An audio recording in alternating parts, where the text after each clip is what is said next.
We have lots to discuss in today's video, including some offseason trade speculation around a few teams. Today we're taking a look at Detroit, Pittsburgh, and Nashville. Could the Predators talk to Steven Stamkos about changing scenery yet again next offseason? We'll discuss that possibility. Plus, we have some more signings and news on Habs top goalie prospect Jacob Fowler, some other injury updates, news on the CBA, and it sounds like the NHL and NHLPA may look to tackle the LTIR issue and having a cap of some sort in the playoffs as part of the new CBA agreement. Plus, could Avalanche captain Gabe Landeskog make a return? And is Anthony Duclair going to play any more for the Islanders this season or beyond? We'll discuss all that and more coming up next.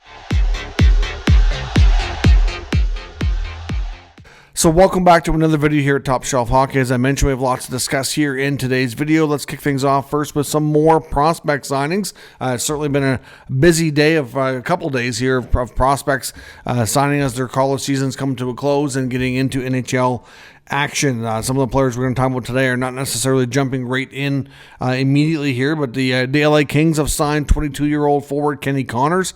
He gets a 2-year entry-level contract. He played at the UMass Amherst. He was a 2022 fourth-round selection of the Los Angeles Kings. The Bruins today signed a player they've been after, very interested in. That's forward Dalton Bancroft. He gets a 1-year ELC. The Canadian-born 6'3" forward played at Cornell University the past few years. This year he put up 15 goals and 27 points in 36 games. Played there for 3 years. Was one of the more sought-after unrestricted free agent college players, and Boston's interest was heavy, and they were able to get the player they wanted there. And the Panthers signed a 24-year-old Anton Lundmark, who gets a 1-year ELC, 6'4" forward out of Sweden. We'll see next year. He could likely start with their AHL team, but another interesting forward prospect for them to add to their mix. A little bit older, a little bit more mature. We'll see how things work out on that front. And one of the other big names that we're waiting on is not confirmed 100%, at least by the team, hasn't been announced, but there's enough sources indicating that the Montreal Canadiens are indeed signing star goaltender from college hockey, Jacob Fowler. Fowler is expected to sign, but his ELC will not likely kick in until next year. That was a big debate and kind of what's held things up here over the past few days as they negotiated back and forth. It sounds like the Canadiens and Ken Hughes, their GM, we're pushing for this contract to start next season, not this year, but he will go to Laval on an amateur tryout for this year. So, of course, we'll wait for the team to confirm that, but that is believed the details that have emerged here from Canadiens-based sources, that Jacob Fowler will leave college, will turn pro, his ELC will kick in next year, and he'll go to Laval for the remainder of the year, so he won't be eligible to play with the Habs on an AHL-only contract. I wondered what they might do in that case, because clearly we know at this point they don't seem to have a lot of faith and trust in Dobish. Montembeault has been playing a lot. He's had some really good runs and games for them, but there's some times that he's looked really tired too. And, obviously they want to get in the playoffs. They're in a pretty decent spot to do so. And, I think there's, at least for me, I would be a little bit concerned that they're going to wear him out down the stretch, not really have a backup goaltender you're comfortable playing unless they're on a back-to-back. So I wondered if they might give Fowler a shot, or even will they bring up Primo? I don't know. But it seems like their faith in Dobish is kind of run dry here. So we'll see what happens, but Fowler will be in the mix next year for sure. I don't think he'd go straight to the NHL as a backup. I still think the Canadiens will likely try to bring in a veteran, maybe on a 1-year deal. We'll see. I don't know what they're going to do with Primo. That's, a lot of question marks around Habs goaltending. The only thing that remains constant and consistent is Sam Montembeault. A couple other roster updates and injury updates heading into tonight's action and the weekend here. Brady Tkachuk is missing his second straight game tonight for the Ottawa Senators. According to several NHL insiders, they're all saying that the intel out of Ottawa is that they're not overly concerned about this being a long-term issue, that they're holding him out because they have a good schedule, they have a little bit of a cushion in the wildcard race, and they don't want to obviously push him to play when he's hurt and make things worse. Of course, if they get in the playoffs, they want to make, be as healthy as possible, right? So it's kind of a difficult task right now. You're not confirmed for playoffs, but your odds are good. You have a little bit of a cushion. Your captain's injured. What do you do, right? So clearly he got hurt the other night against Pittsburgh, came back and played the rest of the game. So it didn't really leave the fan base concerned, but now he's missed a couple games, and they're living in his day-to-day. So hard to say. They have a back-to-back on the weekend. We'll see if he gets into either of those games. And Panthers captain Sasha Barkov, of course, is going to be out. He missed the game against the Leafs last night, and now they're saying he's also doubtful for the weekend. I believe they have a back-to-back, if I'm not mistaken. I know they play Ottawa on Saturday, and I think they play Sunday too. I don't have the schedule right in front of me, but Barkov is doubtful for the weekend. But again, like Ottawa and Brady, Tkachuk, they're not concerned about it being a long-term thing. They don't think it's going to be a case of him missing a bunch of these regular season games down the stretch here. So hopefully he can be back maybe next week sometime. We'll see. Certainly interesting time to watch there. Florida's been... They're really not struggling for too long, but they lost back-to-back games against the Canadiens, and then they lost against the Leafs, and now suddenly they're looking like they're more likely to be a third-place team in the Atlantic rather than win the division. It's going to be very interesting to see how this shakes out. I mean, right now you'd still have a Battle of Ontario, Ottawa, Toronto. Things are still lined up good for that. The Battle of Florida with the Panthers and Lightning, and the Canadiens would cross over and do battle with the Capitals. I mean, on the other side, Canada's teams, I know with the Flames and Canucks, things are not looking good. The red-hot St. Louis Blues have won 10 straight, have really put the clamp down here and taken that spot. Minnesota and St. Louis now battling out for who's going to be wildcard 1, who's going to be wildcard 2. You wouldn't think there'd be much of a chance either of them move back up to the top 3. You never know, but it's pretty unlikely. There's a big enough gap there between them and the Avalanche that's probably not going to happen. But I tell you, I would not want to run into the St. Louis Blues in the playoffs right now the way that things have been going. We had some chaos at the end of last night's game between the Capitals and Canes. For the most part, it was a lopsided affair with the Canes taking a 5-1 victory. A lot of different scrums and things were getting out of hand with this game. And then we had a fight between Jalen Chatfield and Connor McMichael. Now, McMichael's a pretty unlikely combatant, not much of a fighter that he's known for. He's more of a goal scorer, but these two ended up being willing combatants in a big debate today around the moves here of Jalen Chatfield. If you didn't see it, definitely check the clip. I can't show the clip here because of copyright, but essentially he uses like a hip toss move. If you watch wrestling or even ultimate like mixed martial arts or any of those fighting genres, like they all use this, like where it's like a throw. Like they had each other by the jersey, and it was like a hip toss throw. And McMichael's helmet's off. Like he's lucky. I mean, I don't think he hit his head on the ice. You can't really tell. He got up right away and went off. But like that was a dangerous play. Even some former NHL tough guys, I know some like John Scott and I think, if I'm not mistaken, Matthew Barnaby weighed in online saying that they thought there should be something from the league, but there's no supplemental discipline here for Jalen Chatfield. I know he doesn't have a reputation for being a dirty player, but in my opinion, that was a very dangerous move, and it's not really a normal thing you see in NHL fights, I think Tom Wilson was going nuts afterwards, too. These two teams do play again before the regular season is out, and there's pretty well guaranteed to be fireworks going in that game. That should be pretty crazy. If they end up in a playoff series, could be crazy as well. Look for Chatfield to be targeted by the Capitals when they meet again. Of course, yesterday we talked about the fact that the Islanders head coach Patrick Waugh really ripped into Anthony Duclair in his post-game media scrum, saying that Duclair was lucky to be in the lineup. He was god-awful. His effort was atrocious. And now today we've learned that Anthony Duclair has taken a leave of absence from the team. And with there not being a ton of time left this season and the likelihood of the Islanders getting into playoffs, at least right now, are pretty slim. Miracles happen, of course, but the odds are certainly against them. We'll put it that way.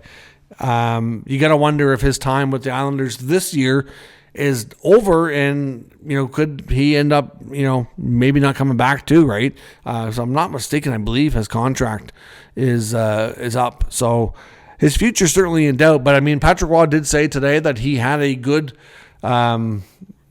chat with Duclair, a very positive chat. So I think the way he worded it and kind of said that after everything they talked through, that he had asked for some time, and so Waugh said he has got no problem with that.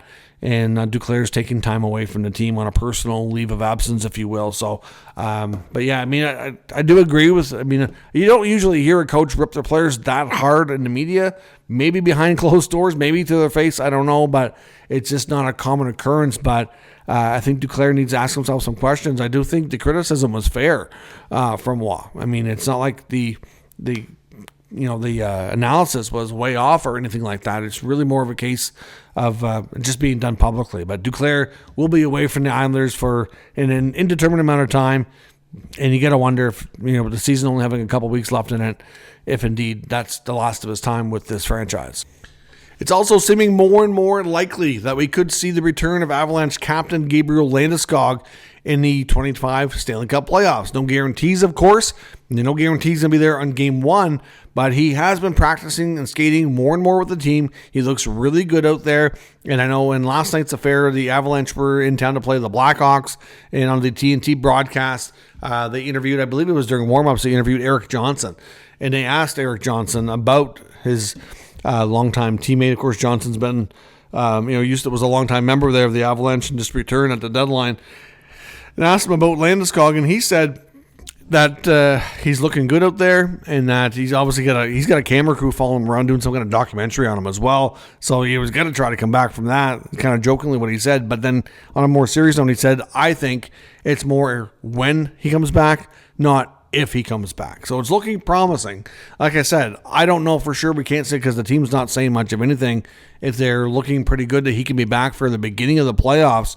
But what kind of emotional boost that would be, even if he's not his old self, and he's going to, he hasn't played a hockey game in the last 2 seasons, right? So, it's been a while since they hosted the Cup in 2022 is the last time he played.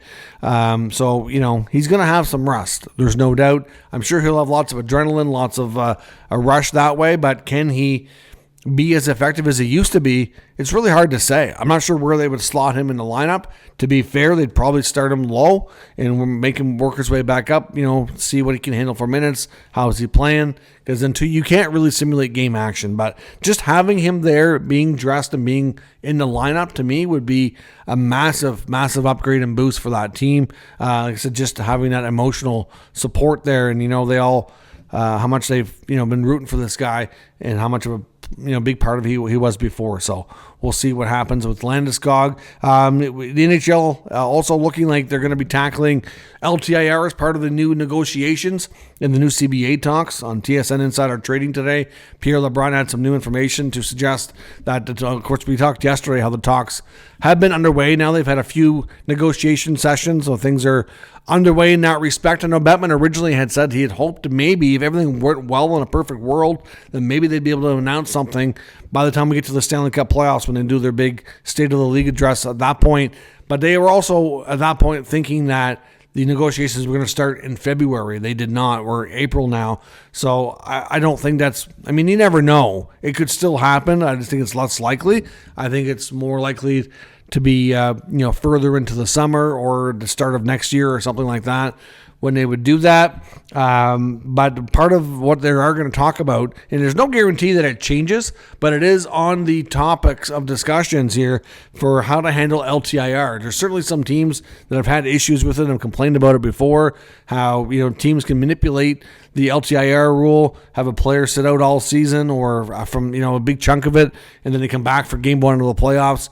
It's one of those things that, when I think people have mixed emotions on it. If your team that you cheer for is doing it and it benefits them, you're not going to have a problem with it. But if it's a team you're playing against and beat your team or whatever, you're probably going to feel differently. But we've seen, it started way back in 2015, Patrick Kane, Chicago Blackhawks went on to win a cup. He's ready for game one when he hadn't played and was out, long term, right? We've seen it happen with Nikita Kucherov. We've seen it happen with Mark Stone. And these teams went on to win Stanley Cups, right? So it's not like it's not leading to anything, right? So whether or not they change it is not to be determined yet. We don't know. But LeBrun does confirm that it's definitely going to be talked about and figure out if they can figure out a fair way to have the salary cap rule still apply to some degree in the playoffs. I know a few years back when it was discussed at the GM meetings, there were some GMs, I think Ken Holland and Jim Nill, I believe, were the ones who brought it up, had suggested maybe that you can spend whatever you want, like the salary or your total roster for the playoffs doesn't matter. But every game day, your lineup has to be compliant. So you just add up all the annual salaries for all your players in that lineup, and you have to be at the cap or under. That's what they suggested. It didn't get enough traction to move forward. So we'll see, but it is going to be under discussion. It might be a loophole that gets closed, but we'll have to see where things go on that front. In the rumor mill today, I want to take a look at a few things. One, we talked yesterday a bit about the Red Wings and how they definitely are a team to be probably pretty active this offseason. Steve Yzerman's plan hasn't quite come to fruition here, and certainly a team that's not where they want to be. I know we talked yesterday about some trades that they could be looking at and a few things that they could be looking to address. One player that they are linked to that could help with that is Gavrikov out of Los Angeles. According to the articles that we were looking at through Max Bultman and The Athletic, Yzerman apparently is very interested in this player. They see him as being a top paired defense partner for Mo Seider. He's a pending unrestricted free agent with Los Angeles right now. AFP Analytics has his contract estimation that he would get in free agency somewhere around 5 times 5 to 5.5 range. So it's certainly affordable. If they go for term, if he gets less term, he's going to want more money, which is what he did in Los Angeles. From what we've heard, I don't know if there's any. I think there's a chance he stays in LA for one, but they do have some younger decor members there that they're trying to figure out how they fit longer term. So I do wonder how that's going to play out. But ultimately, Gavrikov's future in LA, if he makes it to free agency, look for the Wings to be a team there very much in the mix. Their decor definitely needs to get better. They need guys that can move the puck. They need guys that can defend better. I wouldn't be surprised if we see them with maybe 2 to 3 different defensemen next year. Another note in Pittsburgh, a couple of articles I was looking at, one from The Athletic and one from the Pittsburgh Post-Gazette, both addressing the fact that they need to really look at their goaltending next year. Tristan Jarry's actually been a little bit better since being recalled here down the stretch for the Penguins. Of course, it's another lost season. That's 3 years in a row out of the playoffs. But, Jarry's maybe played well enough to maybe generate some trade interest, or at least that's the hope. I mean, he still has 3 years on his contract.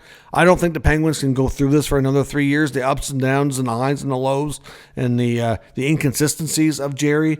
Either a buyout that is an option or a trade with some retained money is something that Kyle Dubas is going to be heavily exploring. I do wonder about bringing home Pittsburgh product John Gibson. I know he's down to 1 year in his contract. Would the Ducks do that kind of deal? You have to wonder. I mean, I know they got Lucas Dostal there. They may not want, a high profile, or high, salaried player like Jerry to be the backup. So it may not work out. Or if they can find a way to move from Jerry, I can still see Gibson maybe being a target for them, at least for the short term, to see if that works out. With what he makes in the short term in his contract, there's not really going to be a big market for goalies in free agency. So I think if they're going to sort it out, it's going to have to be via trade. So we'll see where that goes. But could Gibson be a solution in Pittsburgh? And could Jerry be finally on the move? And could that time in Pittsburgh come to a close? We'll see.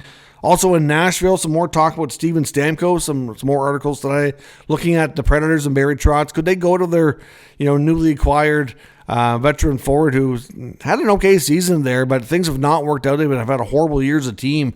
And Stamkos, might have some decent trade value, although he's going to be able to call the shots. If he doesn't want to move and he wants to stay and be a part of that solution there, he has every right to do so because they gave him a full no-move clause. But they need to shake something up. And like as we talked about, Frank Saravalli and Carter Hutton discussed this on DFO Live the other day, and they all came to the conclusion that it makes most sense that if they're going to trade anybody there that's kind of like a veteran guy with a bigger contract, that it be Stamkos. They don't see them wanting to move Saros or Forsberg or Yossi. And between Marchessault and Stamkos, it might make more sense to move Stamkos. But again, like I said, he's got all the cards in his own play here. He can make his own choice. The article I was referencing mentions like teams that are contenders, like, the Avalanche, or could a retooling Ranger team be a landing spot for him? We know the Rangers have inquired on him before. It's been a long time, different regime, so it's hard to say the feelings, but That's a possibility. I wouldn't rule out the Anaheim Ducks. The Ducks are a team that were in the mix during his free agency. And it'd be a different, a team on the rise. They're not a contender, but hey, he got a taste of what it was like to play with a not contender this year too. So hard to say what happens, but I do think it's possible that they talk to Stamkos about a relocation. Just a matter of where that ends up being and how it all works out. But either way, I do expect the Predators and Trotz to be a team to watch, making some changes this offseason. So let me know your thoughts on today's news and rumors down in the comments. We'll discuss further. If you're new to the channel, make sure you subscribe and stick around. We'll keep you up to date with the latest news, rumors, and analysis of all 32 NHL teams. Thanks for watching. I'll catch you next time.